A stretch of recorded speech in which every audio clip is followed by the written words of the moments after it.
Shalom, Bapak Ibu Saudara-saudara yang terkasih dalam Tuhan Yesus Kristus. Kita masih berada di dalam suasana Natal dan renungan firman Tuhan yang akan kita renungkan bersama kali ini saya beri judul kesederhanaan. Namun sebelum saya menguraikannya, mari kita berdoa. Tuhan Yesus, kami mengucap syukur untuk kesempatan di mana kami dapat merenungkan firman Tuhan bersama-sama dalam suasana Natal ini. Kiranya Tuhan memimpin hamba-Nya yang menguraikan firman Tuhan, dan setiap jemaat yang mendengarnya diberkati. Dalam nama Tuhan Yesus kami berdoa. Amin. Bapak Ibu Saudara, Natal atau kelahiran Yesus hadir dalam situasi yang tidak ideal, dalam tanda petik. Situasi yang tidak ideal di sini terkait dengan tempat bagi Maria untuk melahirkan. Singkat ceritanya demikian, Bapak Ibu Saudara.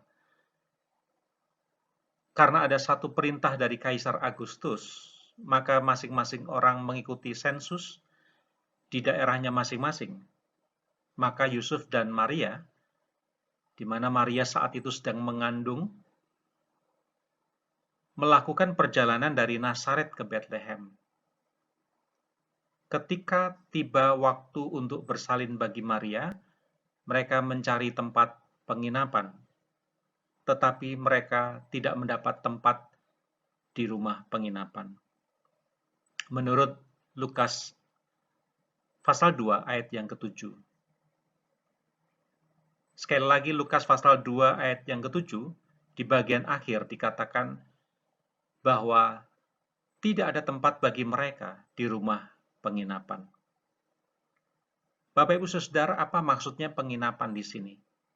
Kata penginapan yang digunakan adalah kata luma, yang artinya sebenarnya adalah ruang tamu. Saya ingin menggambarkan kepada Bapak Ibu Saudara tentang desain rumah orang-orang Yahudi pada saat itu, di mana rumah-rumah pada saat itu terdiri dari dua bagian, yaitu yang pertama ruang utama, letaknya di lantai bawah, dan ini biasanya untuk pemilik rumah. Tambahannya di lantai bawah di sini ada bagian ruang untuk menampung hewan pemilik rumah pada malam hari. Sebab pada siang hari, pagi dan siang, umumnya hewan peliharaan pemilik rumah itu ditaruh di luar rumah.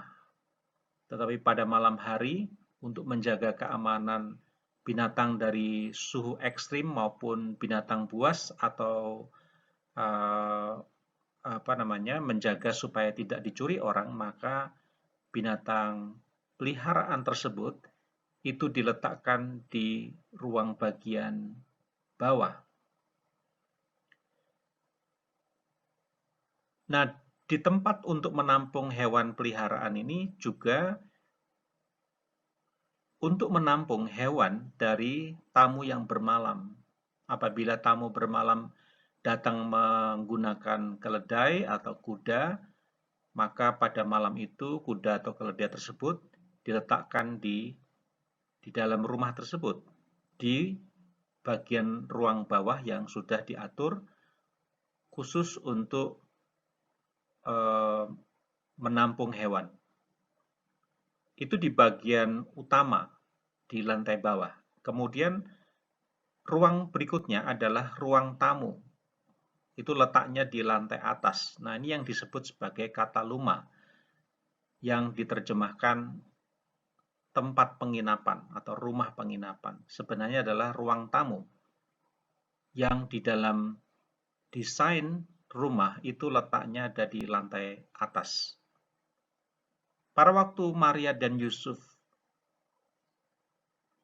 atau pada waktu Maria tiba saatnya bersalin, dan pada waktu mereka akan menumpang di sebuah rumah ini, maka tempat penginapan yang dimaksud itu adalah ruang tamu, itu sudah digunakan oleh satu keluarga yang lain, sehingga mereka tidak memiliki tempat di ruang tamu. Sedangkan ruang bawah itu juga telah ditempati oleh pemilik rumah, sehingga satu-satunya tempat yang memungkinkan di rumah itu adalah ruang yang diperuntukkan untuk menaruh binatang atau binatang atau hewan peliharaan pemilik rumah. Dan disitulah Maria bersalin, dan menurut Injil Lukas, bayi Yesus itu setelah dilahirkan diletakkan di sebuah palungan. Palungan itu tempat makan dan minumnya binatang. Nah, Bapak Ibu Saudara yang kasih dalam Tuhan, ini situasi yang tidak ideal yang saya maksudkan. Sebenarnya yang diharapkan oleh Maria dan Yusuf, mereka bisa mendapatkan tempat yang diharapkan, yaitu di ruang tamu di bagian atas. Namun ruang tamu di bagian atas telah ditempati oleh keluarga yang lain, maka mereka tidak mendapatkan tempat yang diharapkan. Ini yang saya maksudkan dengan situasi yang tidak ideal. Namun demikian, mereka rela untuk melangsungkan persalinan di ruang yang digunakan untuk menampung hewan. Bapak Ibu Saudara yang kasih dalam Tuhan,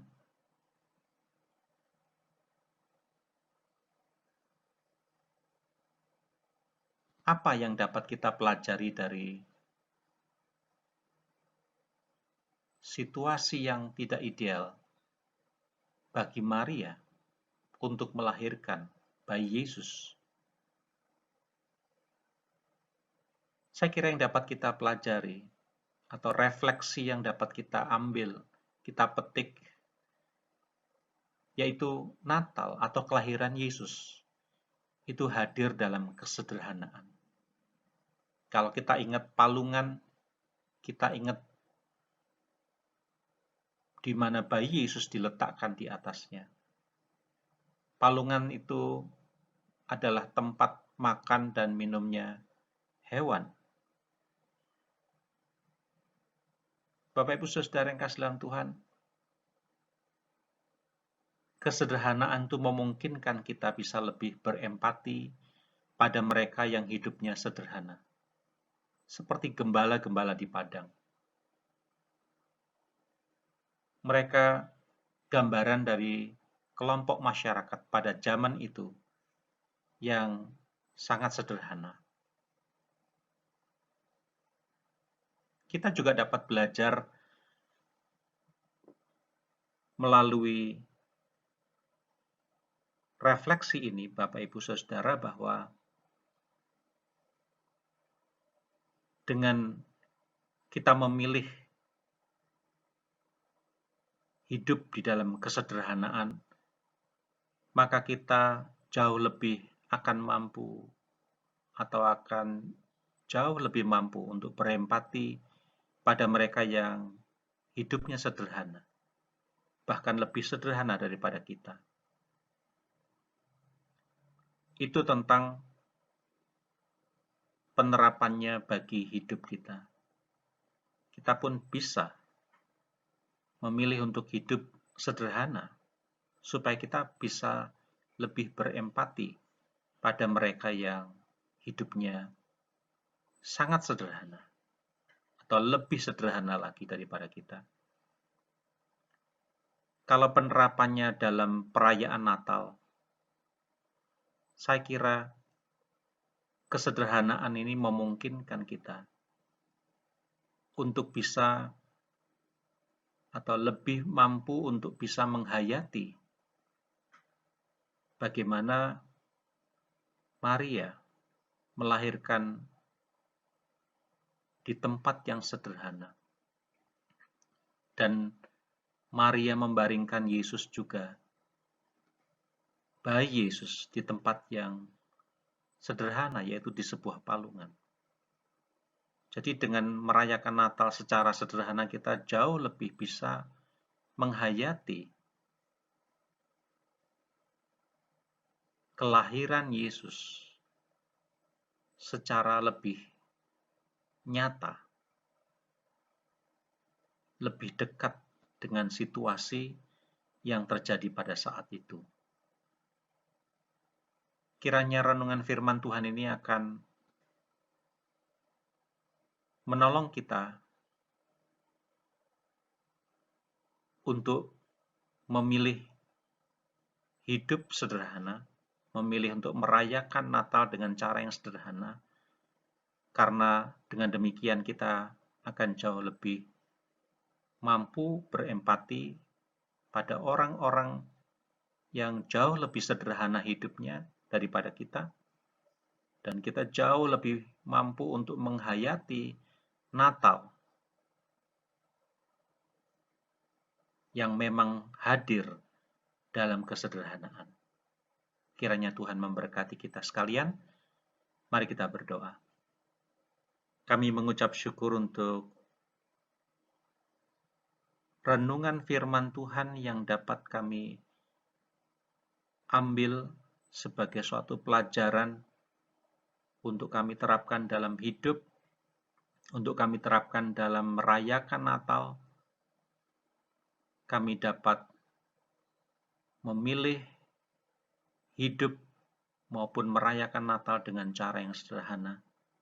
Karena itu akan memampukan kami untuk lebih bisa berempati pada orang-orang yang hidupnya sangat sederhana dan lebih bisa menghayati Natal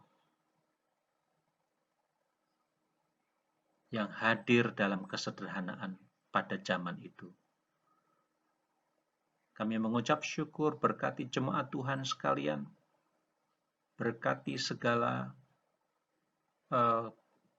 kehidupan, pergumulan, pekerjaan, kebutuhan apapun, supaya Tuhan oleh kemurahannya memelihara jemaat Tuhan dan bahkan menyertai kami semua untuk melewati hari-hari kami ke depan dengan penuh penyertaan dan keamanan dari Tuhan.